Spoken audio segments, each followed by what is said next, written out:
Hello बच्चों, मैं हूं अभिषेक मिश्रा और आज की इस वीडियो में हम लोग प्रश्नावली 202 को देखेंगे। इसके बेसिक्स और एग्जांपल्स को हम लोग पिछले वीडियो में देख चुके हैं, तो ये आपको ज़्यादा अच्छा समझ में आए इसके लिए ज़रूरी है कि आपका बेसिक्स और एग्जाम्पल सब क्लियर होना चाहिए।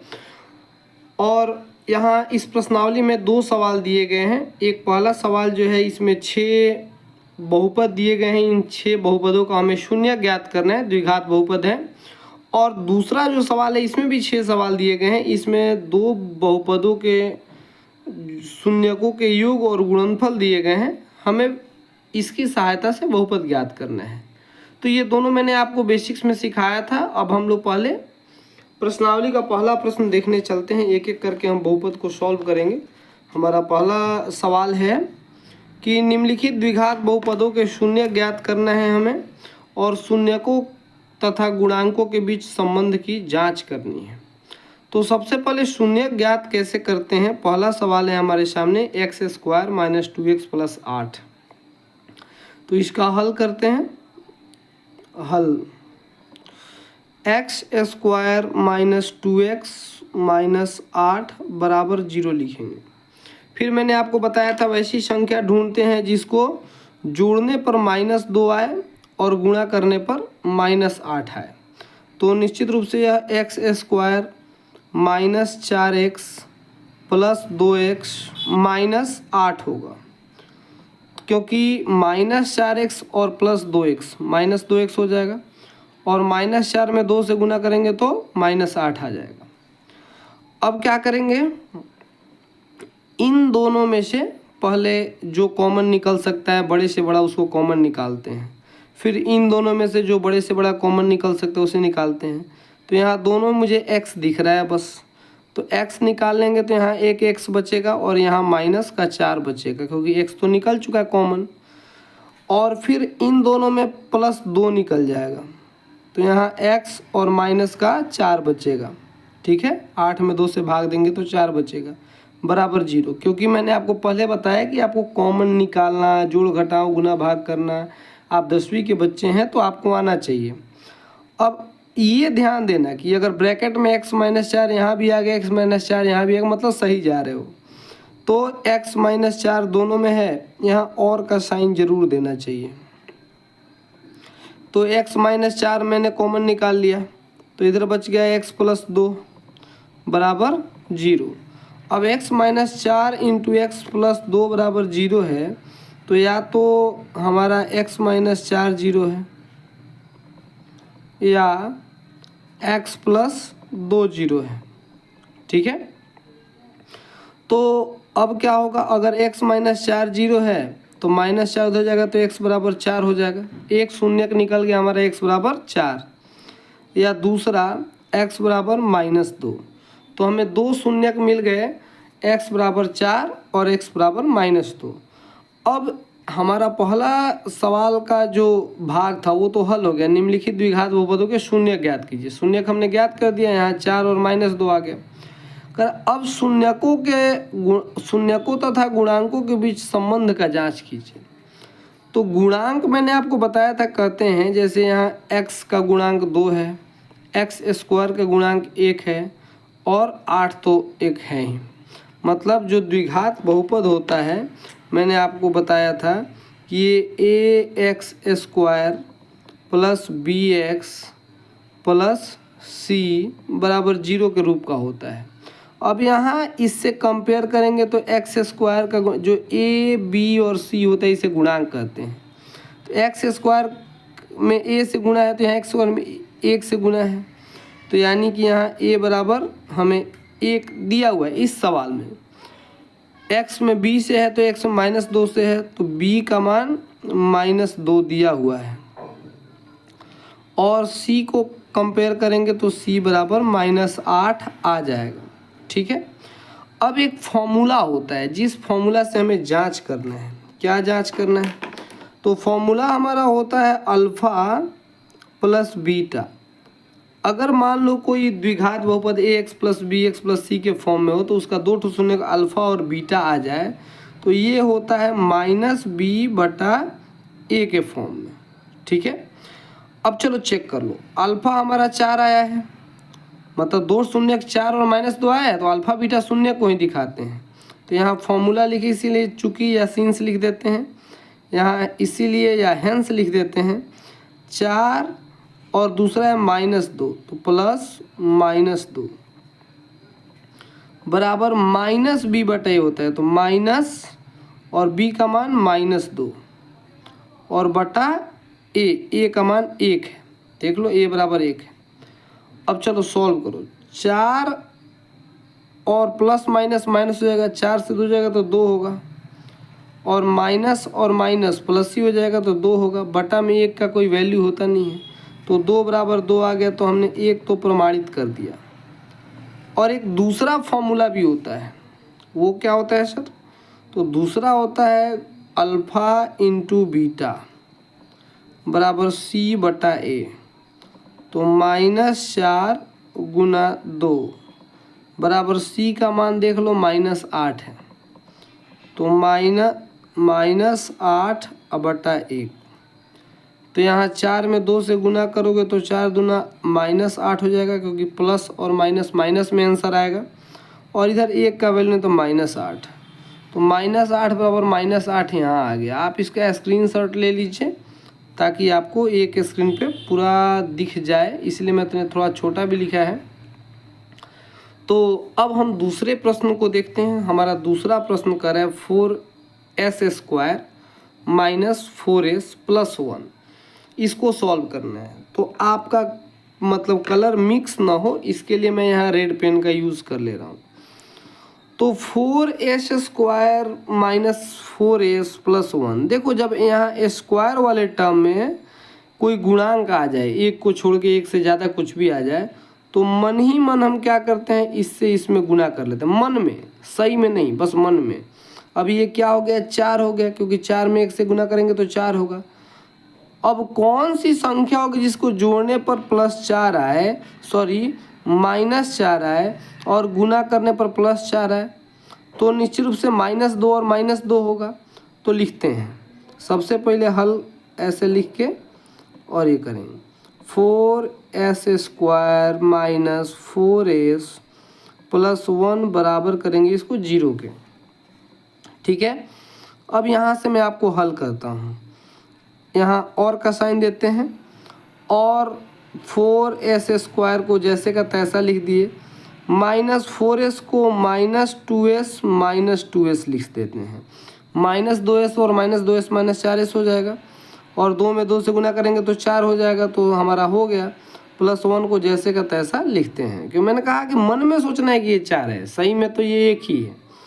अब देखो, अब यहाँ 4s² और 2s में 2s कॉमन निकल जाएगा, तो क्या बचेगा? यहाँ 4 में से 2 से भाग दोगे 2 बचेगा, और 2 ठो s था तो 1 ठो s निकल गया, तो 1 ठो s बचेगा। और ये 2s था पूरा का पूरा तो निकल ही गया, तो -1 बचेगा, क्योंकि तब 2s में 1 से गुना करोगे तो फिर उतना आ जाएगा। अब यहाँ देखो क्या है कि माइनस, और इसमें तो कुछ कॉमन नहीं है, तो 1 कॉमन निकाल लेते हैं। जब किसी चीज़ में किसी से भाग नहीं लगता है तो 1 से तो सब में भाग लगता है। तो -1 ले लिए, तो ये 2s माइनस में था तो +2s हो जाएगा, और +1 था तो माइनस। जब माइनस कॉमन निकलता है तो आगे वाले के चिन्ह को बदल देता है, बराबर 0। ठीक है। अब देखो क्या होगा, ये 2s - 1 2s - 1 दोनों बराबर आ गया, सही है। दोनों को कॉमन ले लेते हैं, 2s - 1। तो इस पद में क्या बचा, इस पद में बचा 2s, और इस पद में क्या बचा, तो यहाँ बचा -1 बराबर 0। ये दोनों तो बराबर ही आ गया सर। चलो अब क्या करें, बराबर ही होगा। अब 2s - 1 बराबर 0 होगा, या ये 2s - 1 बराबर 0 होगा। ये देखो, यानी कि 2s बराबर -1 हो जाएगा तो +1, यहाँ भी वैसे ही होगा, 2s बराबर 1, यानी कि s बराबर 1/2 या s बराबर 1/2। यहाँ अल्फ़ा और बीटा दोनों बराबर आ गया, अल्फ़ा और बीटा दोनों का मान 1/2 आ गया। अब हमारा फॉर्मूला रख के चेक करना है कि वो आ रहा है कि नहीं। तो अल्फ़ा इंटू बीटा बराबर होता है माइनस बी बटा ए। हमने ए बी सी का मान नहीं लिखा है, तो ए बी सी को कंपेयर करो। यहाँ ए एक्स स्क्वायर, अच्छा यहाँ एक्स के जगह पर एस लिखा है तो आप एस भी लिख लो या फिर ऐसे भी समझ लो, बी एक्स प्लस सी बराबर 0। कंपेयर करो। अब यहाँ एक्स स्क्वायर तो मतलब एस स्क्वायर का गुणांक क्या है, तो ए बराबर यहाँ लिख दो, यहाँ ए बराबर 4 है, बी बराबर -4 है और सी बराबर 1 है। ठीक है, ये मैंने लिख दिया ताकि आगे में काम करने में सुविधा हो। तो अल्फ़ा प्लस बीटा, अल्फ़ा 1/2 यहाँ प्लस कर लो, मैंने गलती से गुणा लिख दिया, प्लस 1/2 बराबर माइनस बी का मान, तो माइनस बी मैंने -4। ठीक है, और बटा में क्या आएगा, बटा में आ गया हमारा ए कितना है भैया, तो ए देख लो, ए का मान 4 है, यहाँ भी हमने लिखा है तो 4। तो या 1/2 आधे को कहते हैं, आधे में आधा जोड़ेंगे तो 1 होगा। अच्छा ये माइनस और माइनस प्लस 4/4, ये भी कट के 1 हो जाएगा। तो यानी कि ये तो हमारा प्रमाणित हो गया, यहाँ लिख दो 1 बराबर 1, ये तो प्रमाणित हो गया। अब हम चलते हैं दूसरा अल्फ़ा इंटू बीटा को प्रूव करने। यहाँ मैं चिन्ह खींच के यहीं कर देता हूँ क्योंकि आपको एक साथ दिख जाए। तो अल्फ़ा इंटू बीटा बराबर सी बटा ए होता है। तो अल्फ़ा भैया, अब अल्फ़ा क्या है, तो वही 1/2 और गुना 1/2। सी का मान 1 है देख लो, और ए का मान 4 है। ठीक, अब ये 1 में 1 से गुना करोगे तो उतना ही रहेगा, 2 दूना 4 और बराबर 1/4। ये भी प्रूव्ड। तो हमने 2 सवाल बना लिए। अब तीसरे सवाल की ओर आते हैं। अब तीसरा सवाल 6x² - 3 - 7x है। तो सबसे पहले तो थोड़ा सा मुझे यहाँ कुछ गड़बड़ लिखा हुआ दिख रहा है। सबसे पहले हम लिखते हैं इसको 6x² - 7x - 3 बराबर 0। ठीक है, x वाले को मैंने पहले लिख लिया। अब देखो, ये मैंने बोला कि जब यहाँ कुछ x² का गुणांक हो तो लास्ट वाले में गुना होता है, मनी मन। 18 हो गया, 18 हो गया। अब यहाँ -7 है और -18 है, तो क्या होगा, जो जोड़ने पर -7 है और गुना करने पर -18 है, तो 9 और 2 आएगा, 6x² - 9x प्लस 2x और -3 बराबर 0। अब देखो 6 और 9 में से 3 कॉमन निकल जाएगा, यहाँ और का साइन दे देना, और x कॉमन निकल जाएगा तो यहाँ 2x बचेगा और माइनस यहाँ 3 बचा ना, हाँ x तो निकल चुका है। और यहाँ इन दोनों में से तो कुछ भी मुझे कॉमन नहीं दिख रहा है, तो +1 कॉमन ले लेंगे। मैंने अभी सिखाया जब कुछ कॉमन नहीं होता तो 1 कॉमन होता है, बराबर 0। अब ये हो गया 2x - 3, दोनों में आ गया तो इंटू 3x + 1 बराबर 0। सॉरी, यहाँ अब यहाँ या 2x - 3 बराबर 0 या 3x + 1 बराबर 0। तो या क्या करेंगे, 2x बराबर 3 दिख रहा है, या 3x बराबर -1, या x बराबर 3/2 या x बराबर -1/3। ये हमारे 2 शून्य का आ गए। अब हम क्या करेंगे, उनके वो संबंधों की जांच करेंगे। तो अल्फ़ा प्लस बीटा, ये हमारा फॉर्मूला होता है, बराबर -b बटा a। अब एक अल्फ़ा हमारा आ गया 3/2 और प्लस -1/3 है। ठीक है, और -b का मान, तो b का मान -7 है, तो -b हमें लिखना है, तो -7 और बटा a का मान है हमारा 6, तो a का मान 6 आ गया। 2 और 3 का LCM निकालने की कोशिश करेंगे तो ये तो निकलेगा नहीं, तो 6 हो जाएगा। 2 3 6, तो 3 3 9, और ये प्लस माइनस हो गया तो ऊपर 2 आ जाएगा, बराबर 7/6। तो या 9 में से 2 जाएगा तो हमारा ये भी 7 ही हो जाएगा। 7/6 बराबर 7/6। ये तो हमारा प्रूव हो गया। अब यहाँ साइड में मैं अल्फ़ा इंटू बीटा कर देता हूँ। अल्फ़ा इंटू बीटा बराबर C/A होता है। तो 3/2 अल्फ़ा है इंटू बीटा -1/3 है। ठीक है, दो चिन्ह जब एक साथ आ जाए, जैसे यहाँ गुणा है और यहाँ माइनस है, तो इसको ब्रैकेट में एक को घेर देते हैं और बराबर C का मान आ गया है। देखो C इसको बोलते हैं, तो -3/6, तो -3/6। तो ये भी कट के 1/2 हो जाएगा और इसको गुना करो तो 3 में -1 से करेंगे तो -3 और 2 3 6 -1/2, ये भी कट के 1/2 हो जाएगा। तो यानी कि -1/2 बराबर -1/2। आप इसका भी स्क्रीनशॉट ले सकते हैं। अब हम चौथे प्रश्न की ओर बढ़ते हैं। हमारा चौथा प्रश्न यहाँ है, ध्यान दीजिए।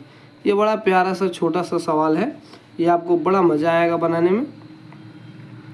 तो ये बहुत आसानी से बन जाएगा। 4u² + 8u, जो हमारा द्विघात समीकरण होता है वो ax² + bx + c के फॉर्म में होता है।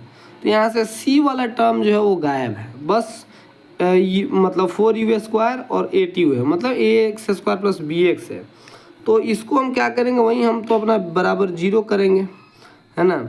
और 4u + 8u में से हम 4u कॉमन निकाल सकते हैं। तो यहाँ बचेगा एक u और यहाँ बचेगा 2 बराबर 0।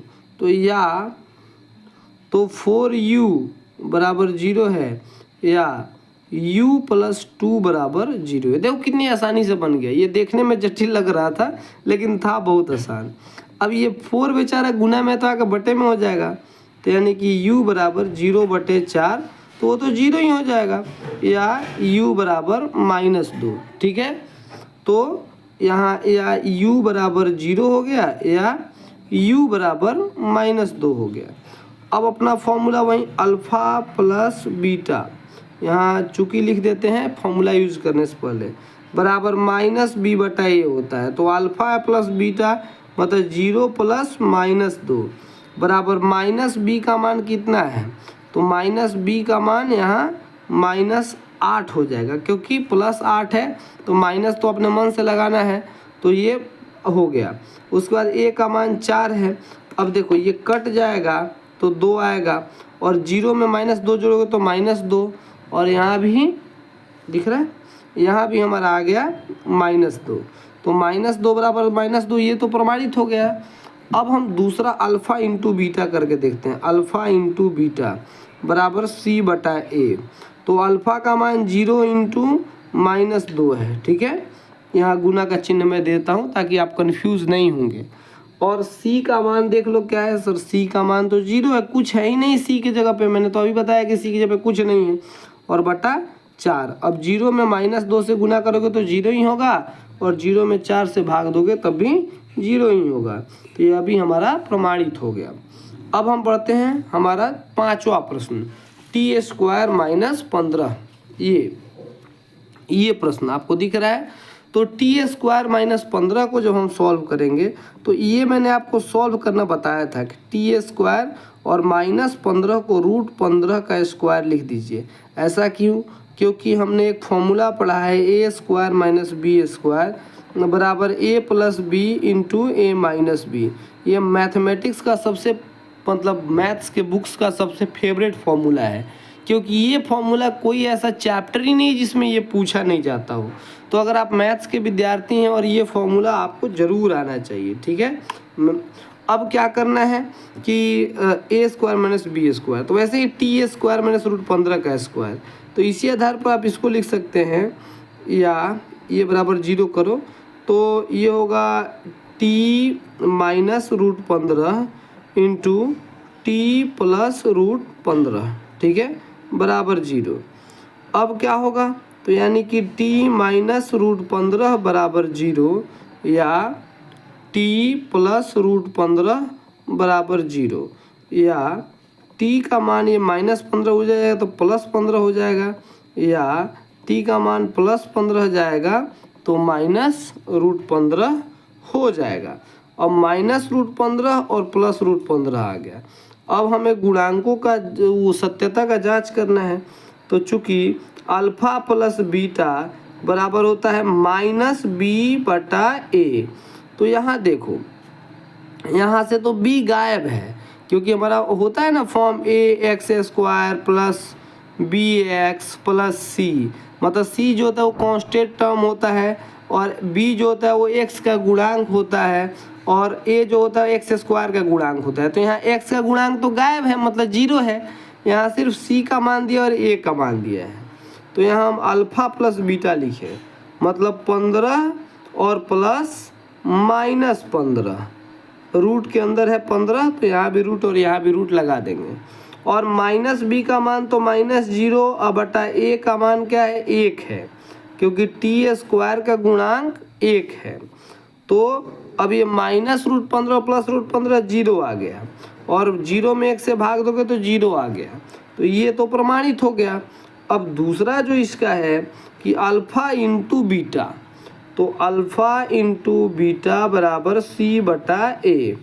तो अल्फा का मान हमारा √15 और गुना -√15 है, ठीक है, और बराबर c का मान देख लो, c का मान क्या है, -15 है, यहाँ दिख रहा है c, मतलब कांस्टेंट टर्म, जो कांस्टेंट टर्म है, अचर पद है, वो 15 है माइनस में, तो -15 और बटा a का मान तो हमारा 1 है, तो हमने -15/1 लिख दिया यहाँ पे।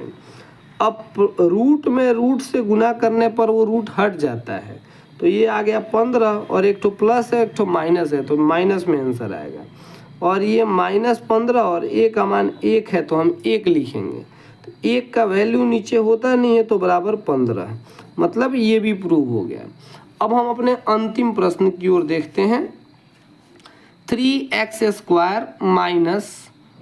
x - 4, तो इसका क्या करें सर? तो लिखते हैं 3x² - x - 4 बराबर 0। मैंने आपको बताया कि इधर मन ही मन गुना कर लेना, तो ये 12 हो गया। अब कौन ऐसी दो संख्या होगी जिसको जोड़ने पर -1 आए और गुना करने पर -12 आए? तो 3x² -4x और +3x, जोड़ोगे तो -1 ठो x आएगा और 4 × 12 हो जाएगा, तो -4 बराबर 0 लिखते हैं। अब हम क्या करेंगे, यहाँ मैं कर लूँ, आपको दिख रहा है मैं ये वाला क्वेश्चन सॉल्व कर रहा हूँ, ठीक है, और यहाँ पे कर रहा हूँ। तो अब क्या होगा कि इन दोनों में से कॉमन निकालोगे तो सर 4 और 3 में से तो कुछ कॉमन नहीं है, तो बस x कॉमन है, x यहाँ भी x यहाँ भी है, तो यहाँ बचा 3x और -4। इन दोनों में कुछ कॉमन नहीं है, तो +1 कॉमन ले लेंगे, तो 3x - 4, क्योंकि मैंने आपको बताया था कि जहाँ कुछ भी कॉमन नहीं हो वहाँ एक तो होता ही है, क्योंकि एक से तो सारी संख्याओं में भाग लग जाता है। अब यहाँ 3x दोनों में है, तो 3x - 4 और x + 1 बराबर 0, ठीक है। तो या 3x - 4 बराबर 0 होगा, या x + 1 बराबर 0 होगा। तो या x बराबर -4 जाएगा तो +4 हो जाएगा, और गुना में 3 है तो बटे में 3 हो जाएगा, या x बराबर +1 जाएगा तो -1। ये दो ठो मिल गया, 4/3 और -1। अब जांच करते हैं हम, तो चूँकि अल्फ़ा प्लस बीटा बराबर होता है -b/a, आप चाहें तो यहाँ जांच भी लिख सकते हैं, ठीक है, क्योंकि हम जांच कर रहे हैं, ये पता चलना चाहिए। तो अल्फ़ा प्लस, अच्छा अलग से आपको ABC का मान मैंने बताया है, चूँकि वीडियो बड़ी लंबा हो रहा है तो इसलिए मैं जल्दी जल्दी कर रहा हूँ। तो अल्फ़ा प्लस बीटा कितना होगा बताओ मुझे? तो अल्फ़ा प्लस बीटा मतलब 4/3 और प्लस बीटा का मान -1 बराबर -b। कंपेयर करो तो माइनस मैंने किससे कंपेयर करें सर? तो हमारा स्टैंडर्ड फॉर्म होता है ax² + bx + c। ये आपको बार बार लिखना नहीं है, मैं आपको इसलिए बता रहा हूँ कि आपको तुलना करने में आसान हो। तो -b की जगह पे -1 है, तो यहाँ लिखेंगे -1, और बटा ए के जगह पे हमारा 3 है तो बटा 3। ठीक है भैया। अब देखो 4/3, 4/3 और जोड़ -1 करोगे तो इसके प्लस माइनस माइनस जाएगा, और इसके बटा में कुछ नहीं तो बटा में 1 दे दो, तो इसका एलसीएम हो जाएगा 3 और 1 का 3। 3 एकम 3 तो 4 हो गया, 1 3 3 तो -3 हो गया, बराबर माइनस माइनस प्लस हो गया तो 1/3। या अब क्या होगा, 4 में से 3 जाएगा तो 1/3 बराबर 1/3। ये तो हमने प्रमाणित कर दिया। अब अल्फा इंटू बीटा तो मैं रेड पेन से यहाँ कर देता हूँ ताकि आपको दिक्कत ना हो, बराबर C/A हो जाएगा। तो 4/3 और गुना बीटा का मान -1 है, और C का मान देखो क्या है, C का मान -4 है तो -4, और A का मान 3 है तो 3। अब -1 से 4/3 में गुना करोगे तो -4/3 बराबर -4/3। तो ये भी प्रमाणित हो गया। मैं अगर दूसरा प्रश्न बनाऊं तो ये वीडियो 1 घंटे का हो जाएगा, लेकिन हम लोग आधे घंटे का वीडियो करते हैं तो आधा घंटा लगभग बीतने वाला है या होने वाला है, तो इसीलिए इस वीडियो को इतने पे रोकते हैं। कल के वीडियो में मैं आपको ये दूसरा प्रश्न करना सिखाऊंगा। पहला प्रश्न हम लोगों ने 6 का 6 प्रश्न पूरा कर लिया। अभी के लिए बस इतना ही। थैंक यू बच्चों।